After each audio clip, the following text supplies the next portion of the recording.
Well, good morning, and thank you, Sherry. I appreciate the opportunity as education is the pinnacle of good tinnitus care. So let's dive in and, you know, Absolutely. understand all Absolutely. things tinnitus. Excellent. So before we get into the details, I just have to ask the proper way to pronounce it. Is it tinnitus? Is it tinnitus? This is always one of the first questions I get. Well, actually, it's kind of a tomato situation. So, Okay. don't feel bad if you've been calling it tinnitus. Don't feel bad if you've been calling it tinnitus. It's all tomato. However, there's a reason why I call it tinnitus. And so if you look at the word tinnitus or tinnitus, tin means ring. That's I guess, the Latin derivation. And then itis. So for those out there that call it tinnitus, think about tin is the ringing part. Itis is a word that, or is it means inflammation. And the problem I have with calling it tinnitus is it actually has nothing to do with inflammation. So I guess, I'm a stickler for accuracy. I'm a stickler for, the importance of the word. And so I always call it tinnitus because it seems more accurate to me. Okay, good to know. And I guess I did it that way in the introduction, so phew. Yeah. That was good news for me, right? So let's talk a little bit about how you became interested in studying tinnitus and how your career path has sort of led you to this current education work that you're doing. Okay, yes. Well, I'm a clinical psychologist by training, but I have always woven in deafness into my work through the years. And I was working at the UCSF Cochlear Implant Center, and my job was to basically evaluate everybody who was a potential candidate for a cochlear implant to make sure that they were emotionally ready, that they were psychologically supported, so that they would be a better cochlear implant user. So that was the goal, is to obviously have some good cochlear implant users. And so while I was there, I'm going through patient after patient after patient, and I'm hearing a lot of people saying, my tinnitus is really bothering me. And, none of the doctors wanted to touch it. They would say, oh, well, let's just focus on the hearing loss. It was almost as if tinnitus was the stepchild of these patients coming in here, and just being the person that I am, it actually made me more curious.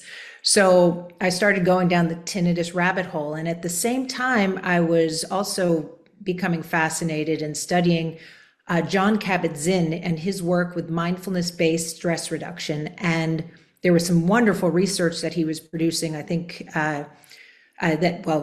some great research that was coming out with mindfulness-based approaches, or his approach with chronic pain. And anytime there's a treatment for chronic pain, it makes me wonder, I wonder if it will help somebody with tinnitus. And so that began my research study that looked at mindfulness-based tinnitus stress reduction, an 8-week program that I created at UCSF. So I guess that pretty much summarizes it. It just came from where no other doctors wanted to touch it. If, me being who I am, I got really curious about that, and finding that that tinnitus is not this ununderstandable body sensation. So that brought me down this road. Well, that's wonderful because I know for me and for a lot of people who have tinnitus, when we ask our doctors or professionals about it, sometimes we just get this kind of shrug of the shoulders, or there's really nothing you can do. And that's absolutely untrue. So I'm glad that you're out here sort of spreading that message for people, because it's really an important one. Right. And we could get into reasons why that might have developed over time. Mhm. I think it's also important to understand that. But I have found through thousands of hours of sitting with people with bothersome tinnitus, and we can distinguish between bothersome and non-bothersome tinnitus, or no tinnitus at all. But the people that have bothersome tinnitus, education is critical. And for anybody that has tinnitus, the first thing they do is they go to the internet, and all it takes is one bad piece of information to get their mind locked and loaded on it. and the stories to start swirling around it. And that is the downfall of anybody with tinnitus.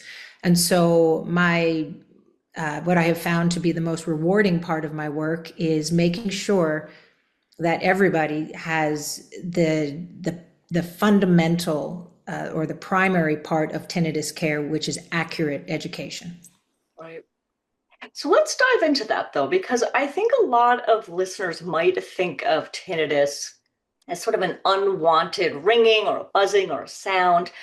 But if I understood your research properly, it explains it a different way, right? As a failure of our brain to disregard these signals rather than the creation of these signals. So, did I get that right? And can you talk a little bit more about that concept?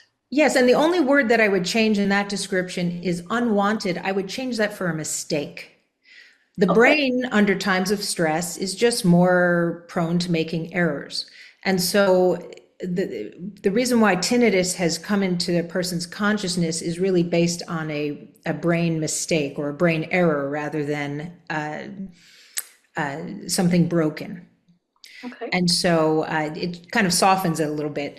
But let me preface the rest of our talk today by saying that, and again, I've sat for thousands of hours with people with bothersome tinnitus, and I can sound very easy breezy about it. Oh, it's just a mistake of the brain. It's a benign body sensation. Oh, it's a paper tiger. But I want listeners to understand that it is definitely, definitely not lost on me on how devastating tinnitus can be.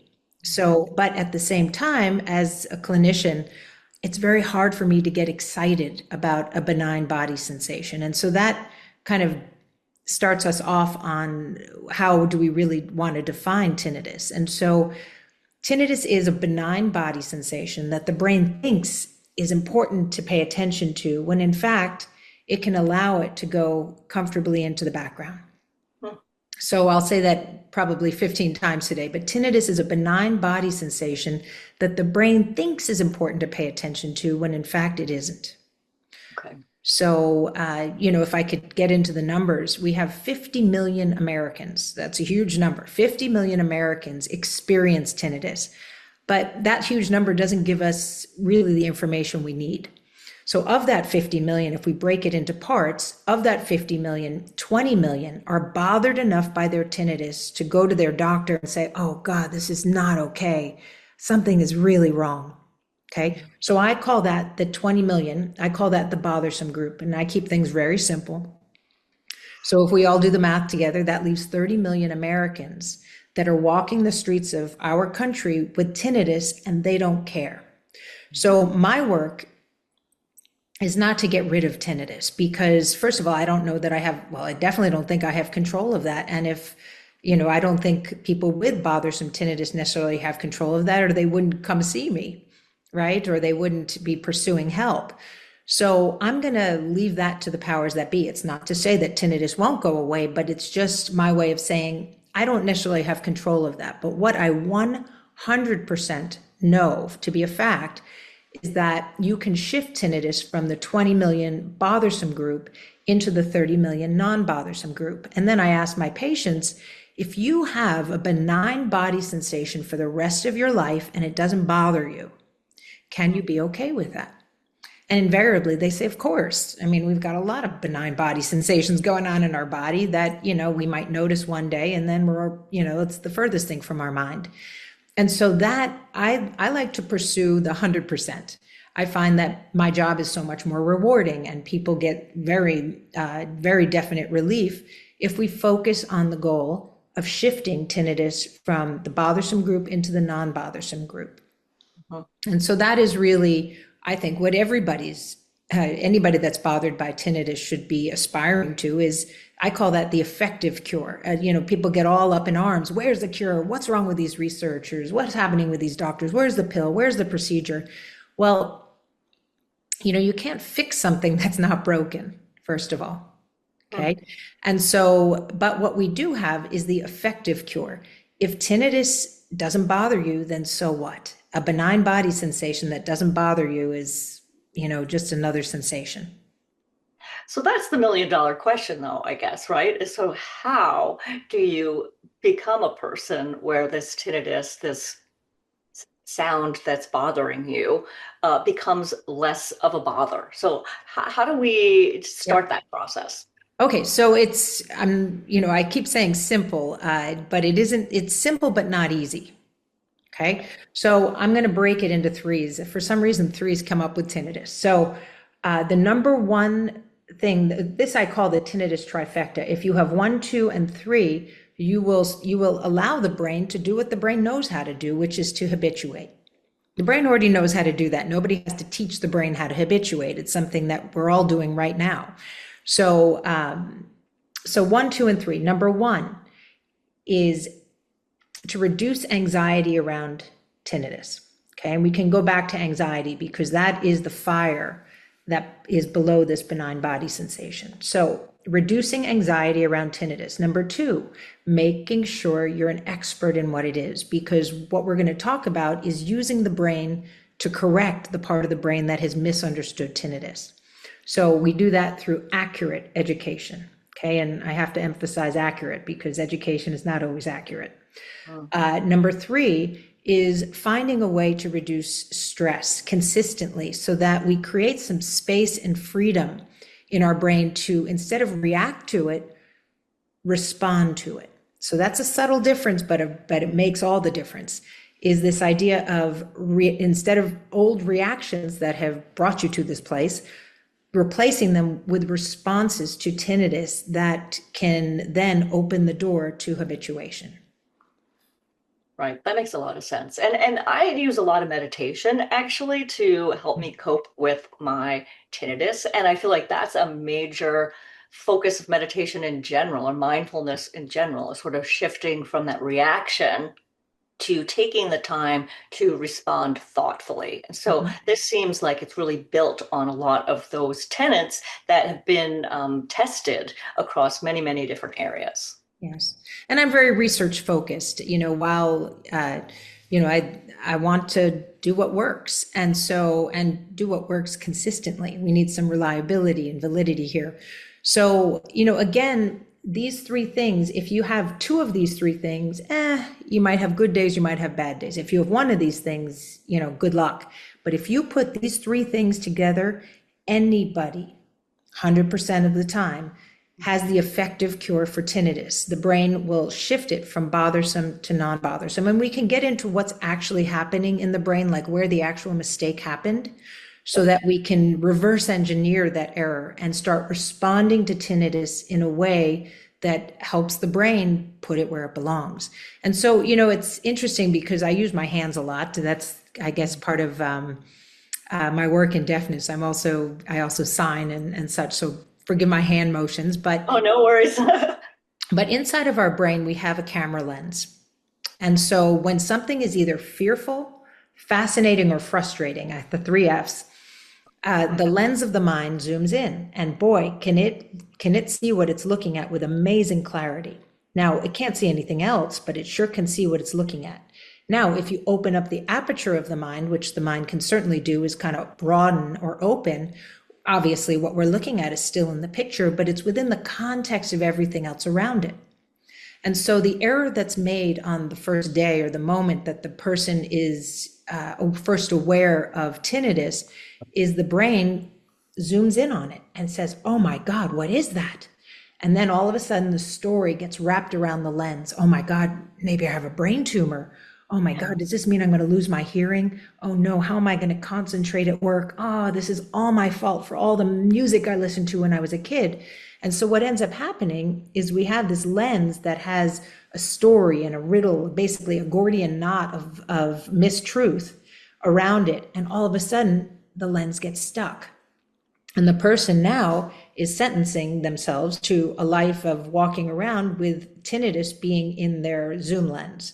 Now, what happens when you unravel those stories, because, it's not a brain tumor, it's, I know there are acoustic neuromas, they're very rare, and those are also benign, but, that's sort of a different topic. But everybody goes for an MRI, and an MRI for somebody with bothersome tinnitus is just atrocious. It's very, being in that closed space and they're loud and whatnot.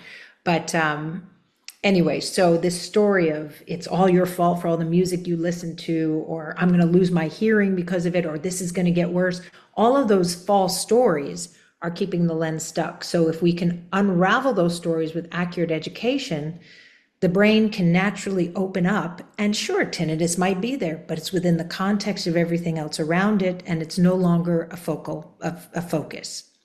So this is an important thing for people to understand about tinnitus, is that by unraveling those stories, and that is usually done with accurate education, they can take a deep breath and start responding to tinnitus in a new way. So, is there a habituation process that we need to do, or the brain's going to do that automatically? And how do we stimulate, or is there a way to sort of help the brain along in that process? Oh, that's a great question. And in fact, I'll do a little experiment with everybody that's watching right now. So I'm assuming everybody's either sitting in a chair or somehow has their feet on the floor right now. So let's take our zoom lens, our mind's eye, and let's zoom it in on the bottom of our foot. Imagine the bottom of your foot on the floor. I'll speak for myself. I feel tingling. I feel kind of a warmth, kind of a little bit of a pressure. Now, let's get back into our conversation. And I would venture to say that after our talk is over, if we hadn't brought our direct attention to the bottom of our foot, nobody's thinking about the bottom of their foot, right? Now, the brain has this triage system where, let me go back to the foot, is that the bottom of your foot, the brain can predict that. Our foot has been on the floor multiple times, and the brain has this wonderful way of kind of shifting or taking out what's not important and zooming in on what's important. And hopefully the people watching today think that what we're talking about today is more important than the bottom of their foot. And so the brain does us a favor. The brain says, you know what, bottom of my foot, not so interesting right now. So I'm going to let it go into the recesses of my mind. That's habituation. The brain is a prediction machine. The brain is constantly downloading data. It's a data downloading machine. But then once the data is downloaded in any given moment, we have to have a way of organizing it. And so the brain has to, almost like a triage system in an emergency room, it puts them, usually the things we fear go into the number one slot, and everything else takes second fiddle because that, what is feared has to be paid attention to. And the zoom lens goes right onto that number one slot. And so the habituation process is happening to all of us right now. Going back to your question, habituation is something the brain does for us. Nobody has to learn how to do habituation. Nobody's habituation process is broken because, again, we're doing it right now. Nobody hopefully is paying attention to their bottom of their foot. Now, if I, God forbid, had cancer at the bottom of my foot, I guarantee that's the only thing I'd be able to focus on. But again, my brain does me a favor and says, that pressure you feel at the bottom of your foot, I've felt it all my life. I would expect to feel it because my foot's on the ground. So I'm going to push that off to the side and I'm going to stay focused on, our conversation right now. So that's my long-winded way of saying that habituation it's a subconscious natural process. Nobody's habituation machine or is broken. So we just have to set the scene for habituation. And like I said before, is we have to take tinnitus out of the number one slot. People fear tinnitus. They're frustrated by tinnitus. Nobody's usually fascinated by it, but remember those 4 F's. And so people with bothersome tinnitus, there's usually, they connect tinnitus, and at least initially, they'll connect tinnitus to fear. And once that connection happens, whatever the mind fears goes into the number one slot and the lens gets locked and loaded. So our job as clinicians is to, and every individual's job is to disengage tinnitus from fear. That is number one, because the brain can now take it out of the number one slot and reappraise, well, what is most important in this moment? Mm-hmm. So it's, people think that habituation process, the habituation process is an active process. It's actually a passive process. And again, it's a gift that our brain does for us without us having to think about it. It sounds a lot to me like when you go nose blind to something, if that's the right term. You walk into a space and there might be a strong odor or something that you notice, and then, 5 minutes later or 3 minutes later, you don't smell it anymore because Right. maybe you determined, well, it's not a gas leak. Okay, so I don't know what it is, but But I if don't you smell but if it. you thought it was a gas leak, I guarantee that Yeah. smell would not leave your mind. And Sherry, if you give me a moment, I'd love to share something with you that not many people know. Mm. Okay, so the brain, again, the brain can make errors under times of stress. And so let's talk about our five senses. And there's more than five senses, but let's just talk about the main five. We have touch, taste, smell, vision, and hearing. Okay. So for those out there who've heard of phantom limb sensation, okay, God forbid I cut my hand off. Let's say my hand is gone, but my hand, while it's literally here, is actually right here because this is where all the sensations come to. This is where all the commands come from. And this is where all the memories of my hand are right in my brain. So God forbid I cut my hand off, and this is my ability to touch and feel, the sense of touch. And so what happens? The brain doesn't like to lose. The brain loves to fill things in. And so when it senses that it's not perceiving the sensation of touch, the brain says, wait a minute, it has to be here. It's always been here. I better search for it. So the brain searches and searches and searches, and the brain gets really frustrated when it can't find what it's looking for. So it searches harder. And in that hard search, boom, it creates a sensation as if the hand were still there.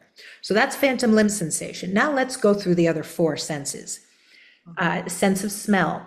There are reports that when somebody loses their a sense of smell, many doctors' offices are filled with people that come in and say, I have no sense of smell, but I'm getting these phantom smells. Oftentimes they are unwanted smells. But what ends up happening is in the absence of that particular sense of smell, the brain says, but I've always been able to smell. And so it starts to overfire in that search for smell, and it ends up creating a smell. Now let's move on to taste. So our sense of taste, same as sense of smell, in that when we lose our ability to taste, the brain will create phantom tastes. Now let's move on to vision. When somebody loses vision, it's actually called Charles Bonnet syndrome, for anybody that wants to go look that up. When somebody loses vision, the brain freaks out and starts looking for the vision that it's not able to see and creates phantom visions. So this is Charles Bonnet syndrome. Visual snow has some similarities, but Charles Bonnet syndrome is more a direct, it seems, is a more direct occurrence that happens when the brain is not able to see in a way it used to. Well, let's get to number 5, hearing. Now, inside our inner ear, inside the cochlea, which is shaped like a little snail shell, there are these tiny little hair cells that line the inner lining of this snail shell. So imagine a tiny snail shell that's turning in on itself. Now, if you take that snail shell and unravel it so that it's in front of you right here, just like a line, the hair cells will be sticking up. You have the high frequency hair cells here, the low frequency hair cells down here. And just like a piano, you have every tone in between. So if we roll that back up, so let's roll it back up into the snail shell. The mouth of the cochlea corresponds to the high frequency hair cells. The low frequency hair cells are deep, deep, deep inside, very well protected. Now, over our lifetime, air comes through the ear, and it's just a physiology thing. The highest frequency hair cells chafe off first. And so you could honestly say that everybody after a certain age, probably somewhere in your 20s or so, has hearing loss because it's just the nature of time. So waves of air come in and start to chafe off the highest frequency hair cells first. Now the brain says, wait a minute, I used to be able to hear that frequency. Where is it? It has to be here. So what does the brain do? It searches and searches and searches, and it gets really frustrated because it can't find it. And in that search, the excitation of that search creates what we call tinnitus. Now, whether or not you're bothered by it or not bothered by it has everything to do with 3 more things. Okay, so let me share with you. Again, 3 is just the magic number when it comes to tinnitus. So there are 3 things that every single person with bothersome tinnitus has in common. Now, let me remind you, I've sat for thousands of hours with people with bothersome tinnitus. So I'm going to say that I don't know a single thing about the people with non-bothersome tinnitus. Why? Because they don't come to see me. but I know an awful lot about the people with bothersome tinnitus, and I feel that it's my occupational responsibility to share with you what I've learned. So what I have found is that every single person, not 83%, not 93%, not 99.999%, but 100% of people with bothersome tinnitus have one, two, and three in common. Okay. I'm going to share with you what those three are. Number one, hearing loss. Everybody with tinnitus, it's the flint that starts the fire of tinnitus. You have to lose something in order to search for it, right? So everybody with tinnitus, bothersome tinnitus, or you could say anybody with tinnitus, has some form of hearing loss. Now, many people will come and say, oh, no, you don't know what you're talking about. I went to my doctor. They said I have perfect hearing. Well, they measure you on an audiogram between 250 to 8 kilohertz, but humans hear out to 20,000 hertz. So I always say, congratulations, you have awesome hearing, and that's something to go home and celebrate. But I'm afraid that in the highest of all high frequencies, everybody has hearing loss after a certain age. So anyway, so you have to lose something in order to search for it. Therefore, that is one of the necessary three parts of a person with bothersome tinnitus. Number two, stress. Everybody with bothersome tinnitus is experiencing some form of stress, and this is where the mindfulness meditation can be so helpful. And then number three, every single person with bothersome tinnitus has an amazing personality. Okay. And that's usually what happens when I mention number three, people start to laugh. But I'm actually I'm very serious about that. In that the personality that I'll describe to you in a moment is something that people love about themselves. It's what their employers certainly love about them. It's what has made them successful in their lives. It's what people people love about them. So we are actually talking about an amazing personality, but that amazing personality has an underbelly that's pulling them down. And so my job is to help people recognize, because we're often unaware, but to recognize the underbelly that's pulling them down, remove it so that they can go off with their amazing personality and keep making this world go round. So let me explain to you this amazing personality. 100% of the people with bothersome tinnitus are the kind of people who are very alert, aware, alive, and they are vigilant. And for example, they might walk into a room and they scan the room, and if they spot a problem, they latch on and have trouble letting it go until they figure it out. Okay, so this is not 93% of the time, it's 100% of the time people with bothersome tinnitus have this vigilance. And why? Because they're noticing something, they're noticing what probably should have gone unnoticed, to be honest, and they are placing it into the number one slot of the mind's triage system. Now, if we have a moment, I can talk about where this is happening in the brain. Again, there's this educational piece is pretty important, because the biggest help with tinnitus is using our brain to change our brain. So today I'm talking to our prefrontal cortex. I'm talking to people's ability to use logic. Okay. Yes, I am a psychologist, and people are like, oh, you're going to be doing therapy, and you'll be using cognitive behavioral therapy. You'll be using mindfulness, what have you. And I say, well, usually on the first session, we're using logic. If I say something that doesn't feel logical about your understanding of the human body, I say, please stop me. And then we'll go back and we'll make everything make sense. So logic about tinnitus is the number one. Again, that's the educational piece. Let's be logical here. So if I break again the brain into three parts, there goes that number three. We have the brain stem, which is subconscious. Okay, the brainstem takes care of our heartbeat, respiration, sleep-wake cycles, hunger, all the things that we don't have to be thinking about necessarily. The brain just kind of, does us a favor and takes care of it for us without our conscious awareness. Because boy, we've got other important things going on. So there's the base of the brain, which is pretty reptilian, takes care of all that. Now the second part of the brain to develop is the limbic system. It's midbrain, and the limbic system, we associate it with our emotional centers. And there's this almond-shaped area called the amygdala that's inside the limbic system. And it's a small little area that has a mighty job. Okay, so the amygdala's job is to take in information from the external world and take in information from the internal world and make a decision. So the decision the amygdala makes is this sensation I'm experiencing in this moment a danger, and I better put it into the danger category and keep my lens locked and loaded on it? Or is this boring, benign, uninteresting, and I can safely push it into the background and focus on whatever I want to focus on? So on day one of tinnitus, the problem is the amygdala made an error. It picked up on the sensation of tinnitus, and this is still a subconscious part of the brain. It picked up on this on tinnitus, and it put it into the wrong category. Now, what happens when something goes into the fear category is it trips our autonomic nervous system. It hits our fight or flight response.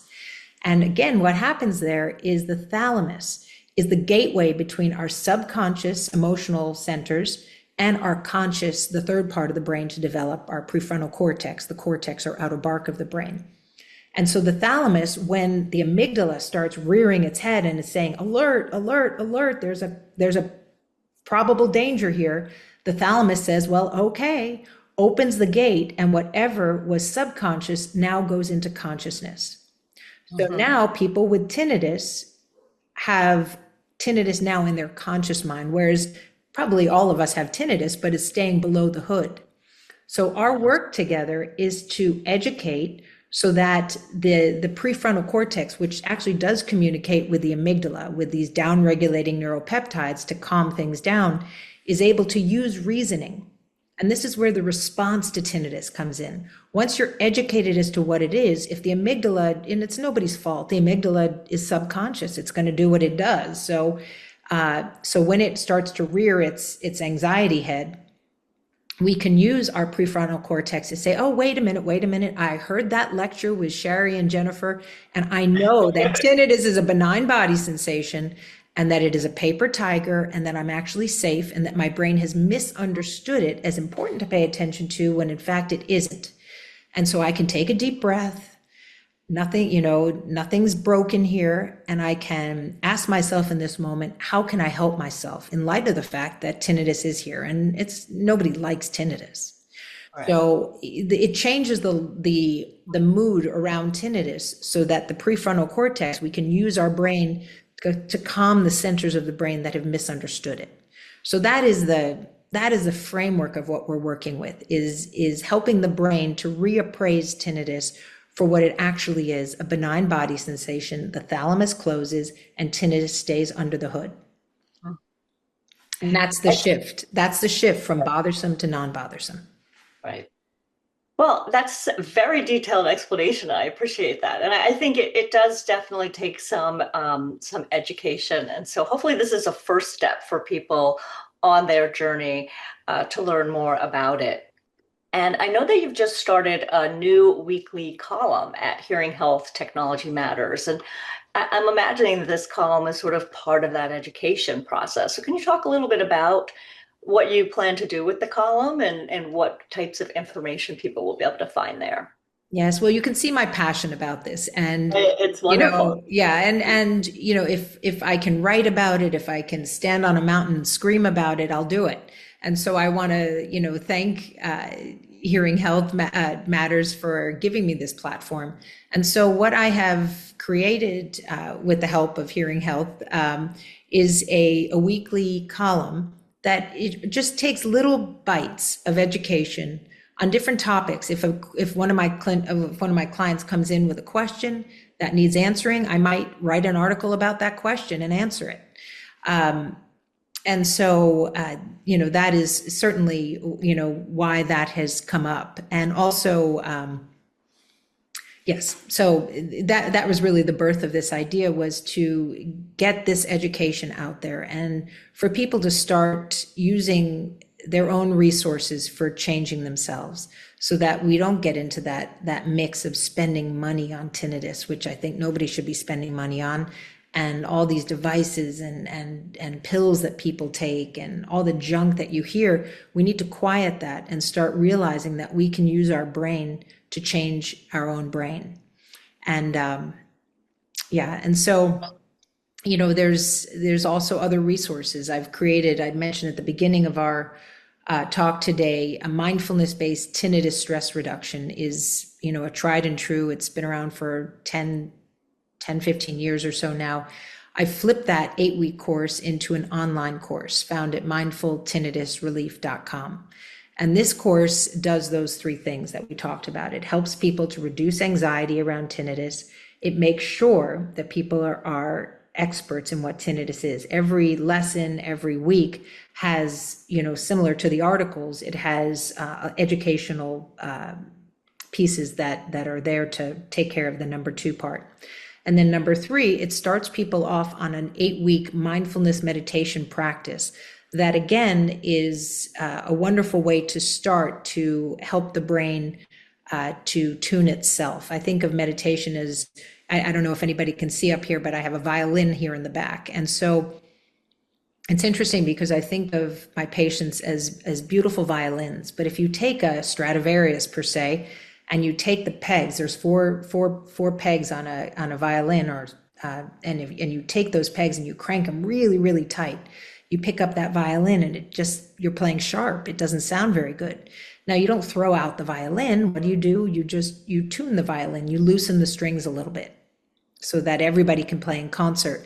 And so this course and mindfulness as a practice it doesn't fix anything, but it simply helps us to bring awareness to areas in which we might be sharp so that we can do the hard work, but the worthwhile work of loosening our strings a little so that we start to see the world in a more balanced way. So these are, again, touching on these 3 things. And so I think the articles that I'm writing really focuses very much on the educational piece. The anxiety piece is very, very important. And also the stress reduction and the tuning of the mind's orchestra is very important. But at least we're taking care of number 2. Well, it's a good start at a minimum, right? Because we do need to, as you've mentioned, focus on all 3 of those aspects. And so this is a great resource for anyone who has this bothersome tinnitus that you've been talking about. So thank you so much for being here and sharing all this information. We might have to do a part 2. There's just so much to cover on this important topic. Yes, well, you can see this is my passion. We can do 10, 10 recordings, and we probably could do 10 after that. So, thank you again for having me. And let's all shift tinnitus from bothersome to non-bothersome so that we can get on with the important thing of life, which is living with less suffering.